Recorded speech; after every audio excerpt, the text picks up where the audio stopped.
चलो बच्चों, तो आज इस क्लास में हम लोग पढ़ने वाले हैं टेम्परेचर कोफिशिएंट किसी रिएक्शन के लिए क्या होता है पहली बात, और उससे हम लोग ये जो टेम्परेचर कोफिशिएंट का लॉजिक क्या है, किसी भी रिएक्शन में इस टेम्परेचर कोफिशिएंट का मतलब क्या है। सो लेट अस सी। अब बच्चों, इस लेक्चर से पहले के जो भी लेक्चर्स रहे, इन ऑल दोज लेक्चर जितनी भी काइनेटिक्स हमने पढ़ी, तो उस काइनेटिक्स में हमने बच्चों टेम्परेचर को चेंज नहीं किया। हम लोग रेट लॉ पढ़े, फिर रेट लॉ के बाद first order, second order, higher order, फिर सूडो ऑर्डर, ये सब बातें की। लेकिन हमने ये बात, उन सब में एक बात कॉमन थी कि one reaction was happening at the same temperature through out. अब ये काइनेटिक्स का वो हिस्सा हम लोग स्टार्ट करने वाले हैं जिसमें हम ये देखेंगे कि टेम्परेचर के बदलने से उस रिएक्शन की रेट पर क्या कोई फर्क पड़ता है, और पड़ता है तो कैसे पड़ता है। तो टेम्परेचर डिपेंडेंस जो है, ये जो ओवरऑल टॉपिक है आपका टेम्परेचर कोफिशिएंट ऑफ रिएक्शन, ये दरअसल क्या है कि एक ब्रॉड टॉपिक आप कह सकते हैं। That is temperature dependence of rate. Temperature dependence of rate. Temperature dependence of rate. तो बच्चों, रेट ऑफ रिएक्शन का टेम्परेचर पर जो डिपेंडेंस है उसे हम दो हिस्सों में पढ़ने वाले हैं। So this is the first part which is temperature coefficient, and second part is even more important, that is Arrhenius equation. So that we will do in the next lecture. Okay, तो बच्चों देखो, temperature coefficient start करते हैं। चलो भाई, तो start करते हैं हम लोग temperature coefficient. So let's begin with say temperature coefficient of a reaction. अब बच्चों, किसी भी रिएक्शन का जो टेम्परेचर कोफिशिएंट लिखा जाता है उसे हम अल्फा से रिप्रेजेंट करते हैं। उसका जो एब्रीविएशन है, या उसका जो नोटेशन है, not abbreviation, that is alpha. अब किसी रिएक्शन का टेम्परेचर कोफिशिएंट क्या होता है, उससे पहले एक एक्सपेरिमेंटल फैक्ट है, या उससे ही पहले एक बात ये समझी जाए बच्चों। क्या होता है कि जनरली ऐसा देखा जाता है कि किसी भी रिएक्शन में अगर हम क्या करें, टेम्परेचर बढ़ा दें, तो उसका रिएक्शन का जो रेट होता है वो जनरली फास्ट हो जाता है। कुछ एक्सेप्शंस हो सकते हैं। तो सबसे पहली बात तो जो टेम्परेचर और रेट के बारे में है, वो तो यही समझनी चाहिए that in most of the reactions,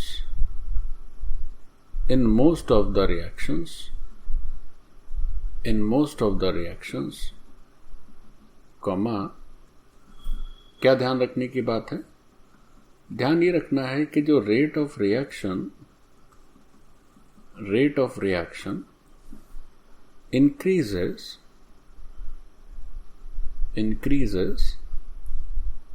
as the temperature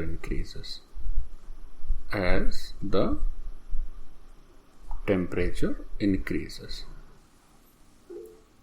तो होता क्या है बच्चों कि जनरली ऐसा होता है कि टेम्परेचर बढ़ाने से, जैसे आपको याद होगा जब आप स्टेट्स ऑफ मैटर पढ़ते थे, तो in that state of matter आप लोग क्या देखते थे? आप ये देखते थे कि भाई से हमारे पास कोई सॉलिड मैटर है और उस सॉलिड को हम थोड़ा सा गर्म कर दें, और इतना गर्म कर दें कि वो मेल्ट हो जाए। तो if we heat a solid then it converts into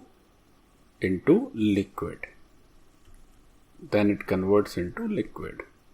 और फिर क्या है बच्चों, इस लिक्विड को काफी गर्म कर दीजिए। इस लिक्विड को बहुत ज्यादा गर्म करने पर ये लिक्विड किस में कन्वर्ट हो जाता है? गैस में कन्वर्ट हो जाता है। तो आप ये देख पा रहे हैं कि जैसे जैसे हम टेम्परेचर बढ़ाते हैं, तो होता ये है कि ये जो भी मैटर है, उसका जो भी फिजिकल स्टेट है, तो वो जो मॉलिक्यूल्स हैं या जो कंस्टिट्यूएंट हैं उस सॉलिड के कह लें, चाहे लिक्विड के कह लें, चाहे गैस के कह लें, उन कंस्टिट्यूएंट का जो काइनेटिक एनर्जी है वो इंक्रीज हो जाता है as we increase the temperature. अब चूंकि टेम्परेचर को बढ़ाने पर बच्चों कॉन्स्टिट्यूएंट्स के मूवमेंट फास्ट हो जाते हैं, जो एटम्स कह लें या मॉलिक्यूल्स कह लें, उनके मूवमेंट फास्ट हो जाते हैं, पार्टिकल्स के मूवमेंट फास्ट हो जाते हैं। तो due to the faster movements क्या होता है कि फिर वो तेजी से रिएक्ट भी करने लगते हैं, और जब रिएक्ट तेजी से करने लगते हैं तो फिर हम ये कहते हैं कि रिएक्शन तेज हो गई या रिएक्शन की रेट फास्ट हो गई। बस इतनी छोटी सी बात है। तो इस बात को भी हमें ध्यान देना होगा कि जैसे ही हम टेम्परेचर बढ़ाते हैं, as temperature increases, what happens is जो काइनेटिक एनर्जी है बच्चों ऑफ पार्टिकल्स वो काइनेटिक एनर्जी बढ़ जाती है। वो काइनेटिक एनर्जी क्या हो जाती है? बढ़ जाती है। और काइनेटिक एनर्जी बढ़ने का मतलब क्या हो गया बच्चों? काइनेटिक एनर्जी बढ़ने का ये मतलब हो गया that movements are faster movements. Okay, और मूवमेंट्स फास्टर हो जाते हैं तो इसका मतलब हो जाता है जो रेट है रिएक्शन का, वो रिएक्शन का रेट भी थोड़ा सा तेज हो जाता है, या डिपेंड करता है कि टेम्परेचर कितना बढ़ा है। So rate of reaction becomes faster. तो ये एक बेसिक लॉजिक है कि टेम्परेचर के बढ़ने पर रिएक्शन का जो रेट होता है दैट इंक्रीजेस। तो ये तो बात समझ आ गई। अब बात है कि सर ठीक है, टेम्परेचर के बढ़ाने पर रेट बढ़ा दिया, फाइन। अब सर ये जो अल्फा, जो जिसके बारे में मेन बातचीत होनी है, टेम्परेचर कोफिशिएंट, वो क्या है, उसकी भी तो बातचीत कर लें। ये अल्फा का क्या मतलब है? तो देखो अल्फा का मतलब क्या है बच्चों। अब एक एक्सपेरिमेंटल फैक्ट है। ऐसा देखा जाता है कि अगर हम किसी भी रिएक्शन, जनरली ऐसा होता है कि किसी भी रिएक्शन का टेम्परेचर अगर 10 डिग्री सेल्सियस इंक्रीज कर देते हैं तो उस रिएक्शन का रेट लगभग 2 गुना हो जाता है बच्चों। It has been observe in most of the cases. So in most of the reactions,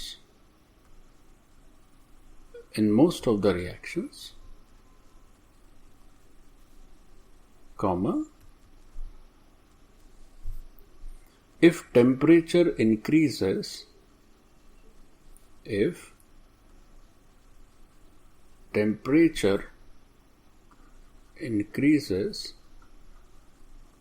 by 10 degree Celsius, लगभग 10 डिग्री सेल्सियस टेम्परेचर बढ़ा देते हैं, तो क्या होता है बच्चों? तो इट्स रेट इंक्रीजेस बाय, या आप ऐसे लिख सकते हैं, it's rate becomes almost double. It's rate becomes almost double, लगभग दोगुनी हो जाती। कई बार बच्चों दोगुने से भी ज्यादा रेट हो जाता है ना। तो ये एक बेसिक एक्सपेरिमेंटल फैक्ट है which is observed in most of the cases. तो इस बात को भी अगर हम लोग रखें याद कि ये एक्सपेरिमेंटली ये स्टेटमेंट दिया गया है, कोई हवा हवाई नहीं है। सो this is a experimental result. Okay, ठीक है सर। तो ये भी तो टेम्परेचर की बात हो गई कि अभी आपने बताया टेम्परेचर बढ़ने पर रेट बढ़ता है। अब आपने बता दिया कि टेम्परेचर को 10 डिग्री सेल्सियस बढ़ा देने से जो रेट हो जाता है दैट इज ऑलमोस्ट डबल। अभी भी sir rate constant, sorry temperature coefficient की तो अभी भी बात नहीं हुई। देखो अब बात करते हैं। तो किसी भी रिएक्शन का जो टेम्परेचर कोफिशिएंट होता है, या जिसे हम अल्फा कहते हैं प्यारे बच्चों, तो वो अल्फा हमें यही बताता है कि for a specific change in temperature rate का क्या होता है। यानी कि टेम्परेचर में इतने डिग्री सेल्सियस बढ़ा देने से रेट का क्या होता है, इतने डिग्री सेल्सियस बढ़ा देने से रेट का क्या होता है। तो अगर अल्फा की डेफिनेशन लिखी जाए, अगर बच्चों हम लोग अल्फा की डेफिनेशन लिखें, टेम्परेचर कोफिशिएंट की डेफिनेशन लिखें, तो क्या ध्यान रखना होगा? तो टेम्परेचर कोफिशिएंट क्या है? टेम्परेचर कोफिशिएंट की डेफिनेशन इस तरह से लिखी जाती है that temperature coefficient for a reaction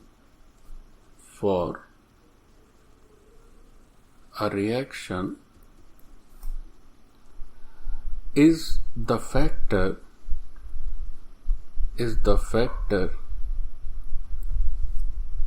by which its rate increases,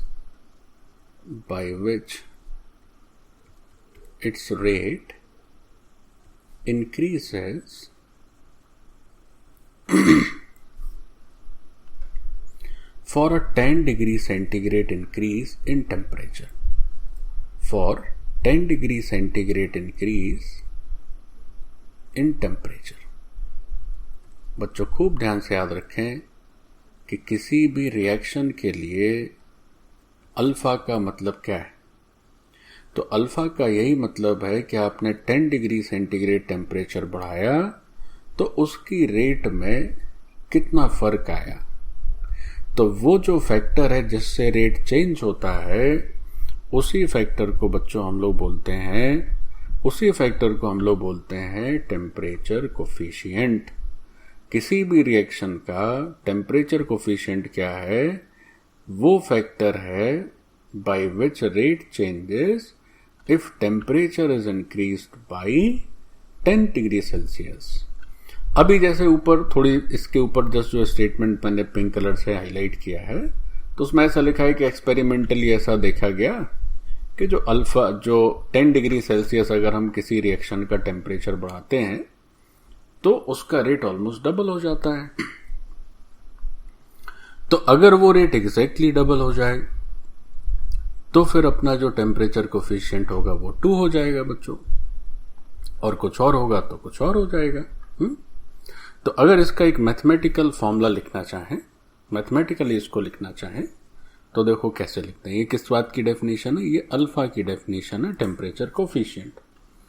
तो इसका जो मैथमेटिकल फॉर्मूला है उसको आप ऐसे लिख सकते हैं कि जैसे this is the rate at a temperature T plus 10 degree Celsius, ठीक है, and divided by the rate at T, है ना। This is equal to alpha. कोई दिया हुआ टेम्परेचर है, उस पर रेट है RT। Now you increase the temperature by 10 degree Celsius, so the new rate is RT plus 10। तो इस ये जो RT प्लस 10 है वो RT का कितने टाइम्स है यही बताता है अपने को अल्फा। यही बच्चों होता है हमारा अल्फा। यही होता है हमारा अल्फा। तो ये तो रहा इसका मैथमेटिकल रिलेशन। यहां पर ये जो RT प्लस 10 या RT है इनको थोड़ा साफ साफ लिख लें कि इसका मतलब क्या है। ओके, तो इस दिए हुए फॉर्मूले में बच्चों जो अपना RT है, this RT is what? This is rate at T kelvin. ठीक, केल्विन कह लें या केवल T ही लिख दें, सेंटीग्रेड केल्विन कुछ भी लिख सकते हैं। This is rate at temperature T, fine. और ये जो RT प्लस 10 है ये क्या है बच्चों? तो ये है बच्चों रेट एट टेम्परेचर। अब जो शुरुआती टेम्परेचर था उसमें 10 डिग्री सेल्सियस आप ऐड कर दीजिए, यानी 10 डिग्री सेल्सियस बढ़ा दिए। तो ये जो फैक्टर है यही फैक्टर हो जाता है अल्फा। जनरली ऐसा देखा गया है कि जो अल्फा है लगभग इसकी वैल्यू 2 रहती है। जनरली अल्फा इज ऑलमोस्ट 2, क्योंकि हम ऊपर वाला स्टेटमेंट यही पढ़े तो इस बात को भी ऐड कर लेते हैं। तो generally this alpha is almost 2, done. अब जैसे ये तो बात रही कि ठीक है सर 10 डिग्री सेल्सियस बढ़ाए तो आपने बता दिया। सर हमारा मन है 10 ना बढ़ा के हम सर 15 डिग्री सेल्सियस बढ़ा दें। सर कभी हमारा मन करे तो हम 20 डिग्री सेल्सियस बढ़ा दें। तब फिर कैसे पता करेंगे? तब फिर इस अल्फा का कोई यूज है? ये तो अल्फा तो केवल ये बात हुई कि 10 डिग्री सेल्सियस बढ़ा दीजिए तो जो फैक्टर आएगा जिससे वो रेट चेंज होगा वही अल्फा है। ठीक है सर हमारा मन कर रहा है हम 40 डिग्री सेल्सियस टेम्परेचर बढ़ा दें, तब क्या इस अल्फा से कुछ फायदा होगा? बच्चों यही अल्फा ही बताएगा कि आपको रेट क्या होना है। देखो समझो, अभी हमने जो इसके ठीक पहले जो फॉर्मूला पढ़ा तो वो था केवल 10 डिग्री सेल्सियस चेंज करने से जो रेट है वो अल्फा टाइम्स हो जाती है। आप उसको ऐसे भी कह सकते हैं कि अगर हम आर टी प्लस 10 कर दें, so the rate which was initial rate at any temperature T now it becomes alpha times। तो जो पीछे फॉर्मूला देख रहे थे उसको ऐसे भी कह सकते हो। अब इसका एक जनरल फॉर्म भी है। जनरल फॉर्म जरा समझें क्या है। जनरल फॉर्म ये है कि अगर हमारा टेम्परेचर T से हमने क्या किया, डेल्टा T बढ़ा दिया और जो इनिशियल है वो तो कैपिटल T ही है, तब जो फैक्टर आता है जिससे कि रेट चेंज होता है that factor is R delta T by 10। That factor is R delta T by 10। और आप ऐसे भी कह सकते हैं कि अगर हमारा इनिशियल रेट से आर टी है एट एनी टेम्परेचर टी और हमने क्या किया कि टेम्परेचर टी में 10 डिग्री सेल्सियस इंक्रीज कर दिया, तो जो नया रेट होता है that new rate is R T into alpha to the power delta T by 10। R T into alpha to the power delta T by 10। So this is your final result. अब ये कैसे प्रकट हुआ, ये delta T by 10 कैसे करते हैं? तो अगर आप थोड़ा ठीक से समझ रहे हैं तो आपको तो समझ आ ही गया होगा। फिर भी अगर नहीं समझे तो देखो मैं आपको समझाता हूं। हम लोग जरा देखते हैं कि ये जो alpha to the power delta T by 10 है इसका क्या लॉजिक है, ये कैसे आया। देखो बहुत आसानी से समझा जा सकता है बच्चों, बहुत इजीली समझ सकते हैं। गौर करिए, ये जो जनरल फॉर्मूला है जिसको हमने डेल्टा टी बाई 10 के फॉर्म में लिखा है, इसका जरा एक्सप्लेनेशन देख लेते हैं। क्यों ऐसा लिखा है, गौर करो। जैसे suppose say at any temperature T, say rate is given as R। ठीक, बात समझ आ गई सर, R हो जाता है। तो सर अगर टेम्परेचर को हम क्या करें T प्लस 10 कर दें तो फिर जो नया रेट होगा वो क्या होगा। तो अभी तो सीखे कि 10 डिग्री सेल्सियस बढ़ा देते हैं तो आर में क्या हो जाता है, अल्फा से मल्टीप्लाई हो जाता है। ठीक है भाई, बात समझ आ गई। अच्छा सर एक काम करते हैं कि अभी जो टेम्परेचर आपने लिखा T प्लस 10, सर इसको क्या करिए, इसमें फिर से 10 ऐड कर दीजिए, मतलब ये T प्लस 20 हो जाएगा। तो अब हमने क्या किया कि इस टेम्परेचर में और 10 डिग्री सेल्सियस ऐड कर दिया, तो फिर से इस टेम्परेचर का जो रेट है अब वो रेट फिर से अल्फा टाइम्स हो जाएगा, है ना। तो अल्फा इंटू अल्फा आर, और you can say alpha square R. अच्छा कोई का एक काम करते हैं सर कि टेम्परेचर जो है आप ये जो T प्लस 20 है इसमें क्या करिए सर और जरा 10 डिग्री सेल्सियस बढ़ा दीजिए। ठीक है भाई, बढ़ा देते हैं तो T प्लस 30 हो गया। तब रेट क्या हुआ, तब रेट हुआ अल्फा स्क्वायर आर तो आ गया था, तो अब जो भी रेट है उसका फिर से अल्फा टाइम हो जाएगा। Means the number of times you increase the temperature by 10 degree Celsius, उतने अल्फा से आपको मल्टीप्लाई कर देना होगा बच्चों। तो जरा गौर से देखो, गौर से देखिए हमने क्या लिखा। हमने लिखा कि R T plus delta T अगर कर दें, हम क्या करें बच्चों, R T plus delta T कर देने से हमें क्या करना पड़ता है कि alpha to the power delta T by 10 कर देना होता है। या आप ऐसे कह सकते हैं कि अपना जो नया रेट है वो पुराने रेट का alpha to the power delta T by 10 times हो जाता है।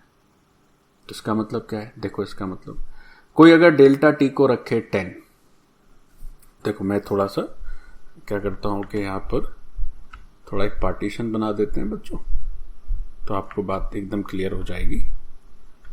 देखिए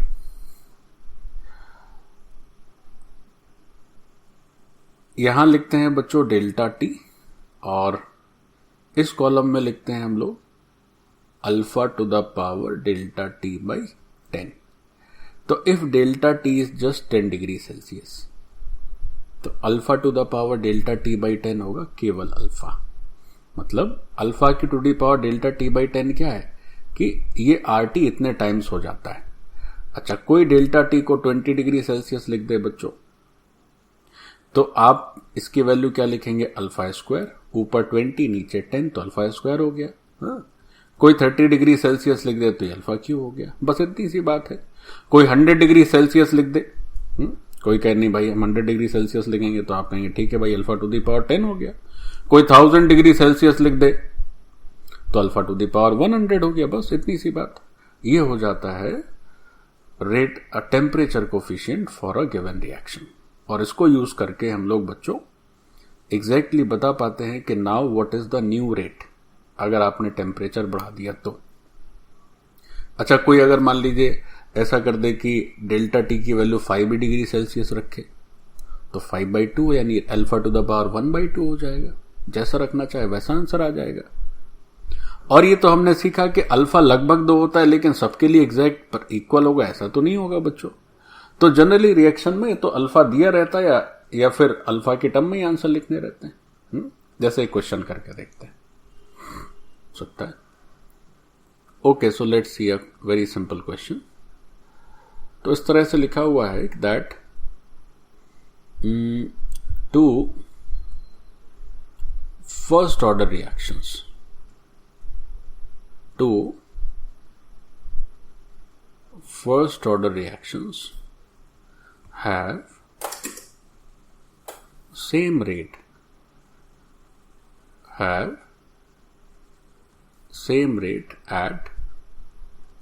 25 degrees Celsius. Find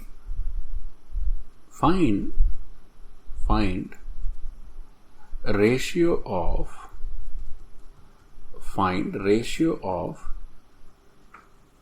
their rates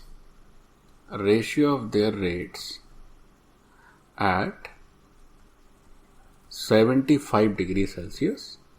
ये बताना है क्या है बच्चों, दोनों दो अलग अलग फर्स्ट ऑर्डर रिएक्शन है, दोनों का सेम रेट है अगर टेम्परेचर है 25 डिग्री सेल्सियस। अब पूछा गया है कि उनके 75 डिग्री सेल्सियस पे जो रेट्स आएंगे उनका रेशियो बताइए, और गिवन क्या है, गिवन